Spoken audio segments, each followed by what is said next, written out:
এখন তোমাদের ফাইলার কিন্তু ফেলে দিতে হবে না। একবার ওয়াশ করে নিলেই তোমরা আবার নতুনের মতো ফাইলারটাকে দিয়ে ফাইলিং করতে পারবে।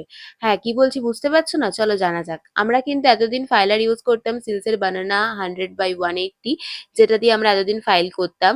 আর যেটা ফাইলারটা এরকম ছিল তোমরা জানোই, অনেকেই এই ফাইলার দিয়েই ফাইল করতে। বাট এখন সিলস নিউ লঞ্চ করেছে বানানা ফাইলার ওয়াশেবল, মানে তোমরা চাইলে এটাকে ওয়াশ করে আবার ইউজ করতে পারো।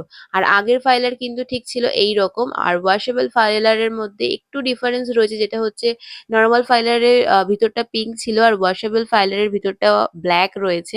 সো এই ফাইলার দিয়ে তোমরা অনেক দিন পর্যন্ত ওয়াশ করে ফাইল করতে পারবে।